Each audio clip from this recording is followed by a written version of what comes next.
Olá, meninos, tudo bem? Hoje nós vamos dar continuidade à nossa matéria de sais minerais.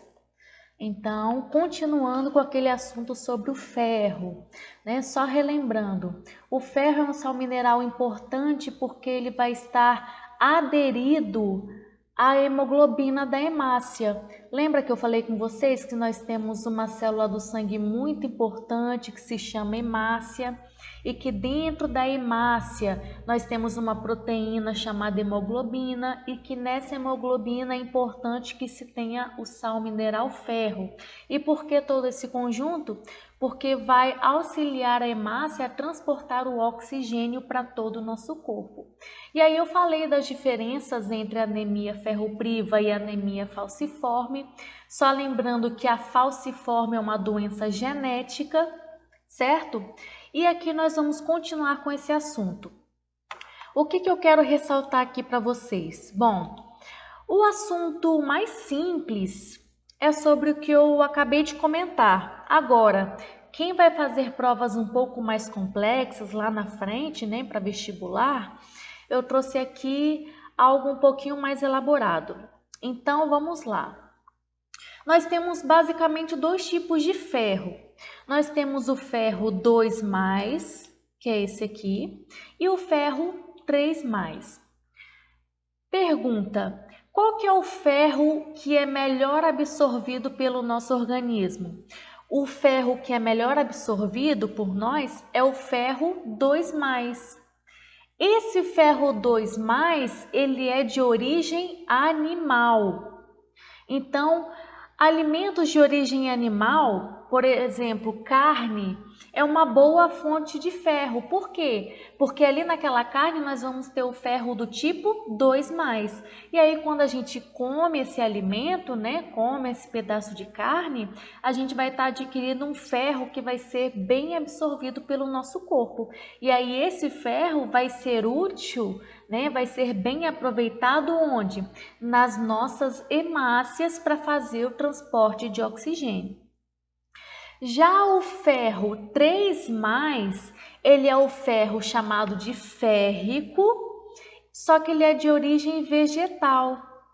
Esse ferro 3+, que é o ferro de origem vegetal, como por exemplo o ferro do feijão, esse ferro já tem maior dificuldade de ser absorvido pelo nosso corpo. Então aqui a gente entra num conflito.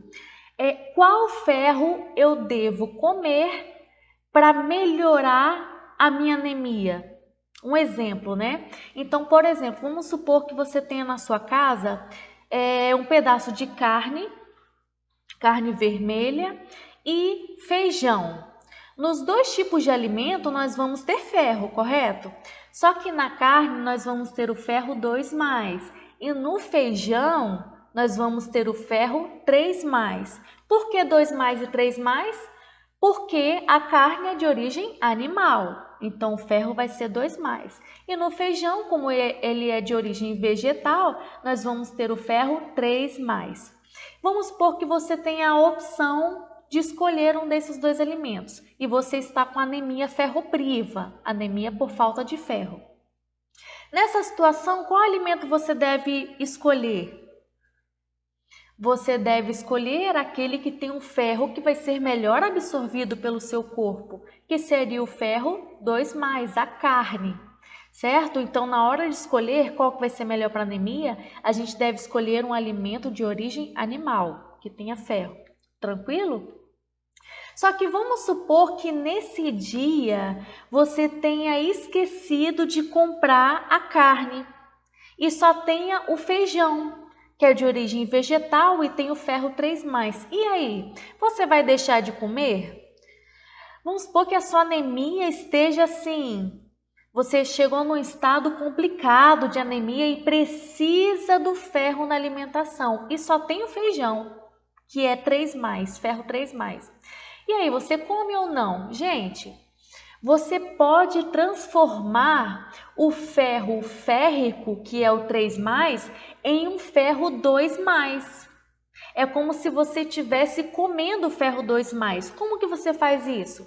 Você pega o feijão, come esse feijão e aí depois que você comer o feijão, você come uma fruta, chupa uma laranja ou espreme um limão e toma, ou você toma um suco de abacaxi, come uma fruta cítrica. Por quê? Porque esse alimento que tem a vitamina C, ele vai ser responsável por transformar o ferro que é 3+, em um ferro 2+. E aí o ferro, né, que foi transformado vai ser melhor absorvido pelo seu organismo. Ok? Então aí na dúvida, quando você está comendo um alimento de origem vegetal que tenha ferro 3+, inclua a vitamina C na sua alimentação para poder fazer essa transformação. Tranquilo? Então aqui nesse slide eu trouxe uma comparação com relação aos alimentos de origem vegetal, aqueles alimentos de origem vegetal que foram unidos ali com a vitamina C e os alimentos de origem animal. Então aqui vamos fazer uma comparação.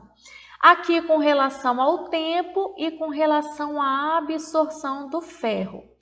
Então, com relação aos alimentos de origem vegetal, aqui eu citei o feijão, ele é um alimento de origem vegetal, então o ferro é do tipo 3+. Percebam que a absorção dele é um pouco mais baixa.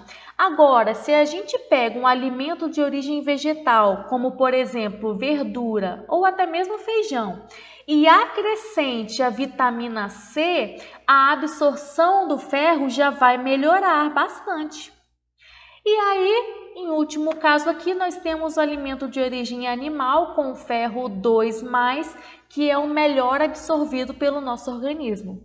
Tudo bem? Então é importante fazer essa comparação. É importante também usar isso no nosso dia a dia, né? Então, vamos para o próximo assunto, para um outro sal mineral, que é o magnésio. Cuidado com a sigla, tá? Magnésio é Mg. Não confunda com Mn, que é manganês, tá? Então são coisas diferentes. Magnésio, lá na tabela periódica vai estar escrito Mg e manganês Mn, tá? Então são dois sais minerais diferentes. Então, com relação ao magnésio, que é o Mg, ele vai ser importante para quê? Ele vai estar presente na clorofila das plantas. Lembra que eu falei que o processo de fotossíntese é importante para as plantas produzirem o seu próprio alimento e tudo mais? Então, aqui eu trouxe como exemplo, ó, a clorofila. E na clorofila nós precisamos ter quem? O sal mineral magnésio, que é o Mg. Tá vendo? Então, se por exemplo, se falta magnésio numa planta, a clorofila dela vai ficar prejudicada. E aí, se não tem clorofila, como é que a planta vai fazer fotossíntese? Não vai conseguir. Então, se por acaso vocês virem folhas de uma planta, né, principalmente se a folha for inteira, folha inteira com uma cor pálida, isso pode ser um problema, pode ser uma falta de magnésio naquela planta, né? Só que é importante ressaltar também, gente, que às vezes aquela folha, as folhas daquela planta podem ter outros problemas, né? Só que aí vai ter relação com outros sais minerais e não com magnésio. Então, eu trouxe aqui um exemplo de um problema que a planta pode ter com relação à falta de magnésio. Se a planta se ela tem falta de magnésio, ela não vai conseguir fazer fotossíntese de uma forma eficiente. E aí toda a folha daquela planta pode ficar com uma cor pálida. Mas vamos supor, por exemplo, vamos pegar esse exemplo aqui, né, que é mais marcante. Vamos supor que as folhas das plantas elas estejam como se fosse um aspecto queimado nas suas bordas, né? Ó, as folhas ficam amarelas com zonas mortas, com partes queimadas. Aí vai ser um outro tipo de sal mineral. Então, o pessoal da agronomia, eles costumam, né, estudar esses sais minerais para saber qual é o tipo de sal mineral que está faltando naquela planta. Então, é bem interessante. Tudo bem? Então, magnésio tem a ver com clorofila. E se a planta não tem magnésio, a fotossíntese da planta vai ficar prejudicada. Ok? Tranquilo? Vamos para o próximo sal mineral, que é o iodo, muito importante também. Então, antes da gente começar a falar sobre o iodo, vamos falar de uma glândula importante que tem aqui na nossa garganta, aqui nessa região. O que é glândula? Glândula é uma estrutura do nosso corpo que produz hormônios. Então, aqui eu trouxe como exemplo um tipo de glândula que fica na região da garganta, que é chamada de tireoide. Então, tá vendo aqui essa região aqui mais rosadinha? Essa aqui é uma glândula chamada de tireoide. E como é uma glândula, ela é responsável por produzir o quê? Hormônios. Então, eu vou colocar aqui, ó, se a tireoide é uma glândula, ela produz o quê? Hormônios. Hormônios são substâncias químicas, né? Então, vou escrever aqui, ó, hormônios. Ok? A glândula, quando ela produz hormônios, ela vai ter uma função específica. Qual seria a função específica dessa glândula, da tireoide? A função dela é controlar o metabolismo do nosso corpo. Então, vocês já viram? Tem pessoas que têm um metabolismo mais acelerado, né? Que tem dificuldade de engordar. Tem outras que têm um metabolismo mais lento, que tem facilidade em engordar, né? Então, eu trouxe aqui para vocês o tipo de hormônio que a tireoide produz. Então, se a tireoide é uma glândula, ela vai produzir hormônios. E quais hormônios seriam esses? A gente chama esses hormônios de tiroxinas. Então, o que a tireoide produz? Tiroxinas. E para que servem essas tiroxinas? Para controlar o nosso metabolismo. Tranquilo? Então, eu trouxe um exemplo aqui de tiroxinas T3 e T4 que vão ajudar a controlar o nosso metabolismo.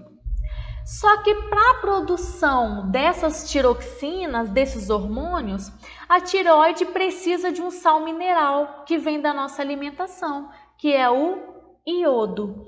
Então vamos resumir. A tireoide é uma glândula que fica aqui na nossa garganta e como ela é uma glândula, ela produz hormônios. E qual o nome desses hormônios que a tireoide produz? São chamadas de tiroxinas, T3 e T4. Só que para a produção desses hormônios, dessas tiroxinas, a nossa tireoide precisa de qual sal mineral? Do iodo. Tranquilo? E aí, gente, eu vou começar a falar de um problema aqui, ó. Se a pessoa tem deficiência de iodo, tem deficiência desse sal mineral iodo, o que pode acontecer? Pode acontecer dessa glândula ficar inchada. Tá vendo aqui na imagem, ó? A tireoide dessa pessoa aqui tá bem inchada. Por quê? Porque tá faltando iodo na sua alimentação. Mas por que isso acontece? Por que quando a pessoa tem deficiência de iodo, a tireoide dela pode ficar inchada? Porque vamos seguir esse raciocínio. A tireoide, ela aumenta de tamanho para tentar capturar o pouco de iodo que tem no sangue dessa pessoa. Então, é como se fosse uma estratégia mesmo que o nosso corpo utiliza para tentar pegar mais iodo do nosso sangue. Por quê? Porque a pessoa não está se alimentando de iodo, então o que a tireoide vai fazer? Ela vai crescer no seu tamanho, vai crescer de tamanho para tentar capturar o restante de iodo que tem no sangue dessa pessoa. Qual que é o nome desse inchaço que a tireoide tem? É chamado de bócio. Bócio ou bócio endêmico. Bócio ou bócio endêmico. Minha caneta tá ruim hoje. Bócio endêmico. Opa! Nossa, tá ruim não, tá horrível, né, gente? Endêmico. Então, o que é bócio? É um inchaço na tireoide por falta de iodo. Pessoal, aí o que acontece? Quando a pessoa tem deficiência de iodo, ela pode ter uma doença chamada de hipotireoidismo. É uma condição, na verdade, que ela vai ter. O que é hipotireoidismo? É quando a pessoa tem uma baixa quantidade de hormônio, baixa quantidade de T3 e T4, de tiroxina, por falta de iodo. Tranquilo? E aí a pessoa nessa situação do hipotireoidismo, ela vai ter um metabolismo mais lento, vai engordar com facilidade. E tudo isso por conta de quê? Porque falta iodo na sua alimentação. Então isso é uma das causas dessa característica do hipotireoidismo. Tranquilo? E aí, por que eu coloquei essa imagem aqui do sal? Porque, gente, o iodo, ele está presente em regiões, em animais, né, em frutos do mar. As pessoas que moram perto do mar, elas têm uma facilidade maior de adquirir esse iodo, porque elas comem esses frutos do mar, né? Só que, e para as pessoas que moram distante dessas regiões? Para as pessoas que não moram nessas regiões e que não comem esse tipo de alimento, elas podem ter uma deficiência de iodo. Então, o que o governo fez? Eles pensaram o seguinte: bom, se essas pessoas não comem frutos do mar e não têm acesso ao iodo, vamos fazer o seguinte: vamos pegar um alimento que seja barato e que a maioria das pessoas tenham acesso na época, né? Que seria o quê? O sal de cozinha. Então, no sal de cozinha, a gente tem o iodo, né? E aí vai funcionar para quê? Esse iodo vai garantir que a tireoide produza a tiroxina, que é o hormônio, para evitar que a pessoa tenha hipotireoidismo. Tranquilo, gente? Vamos para o próximo, então?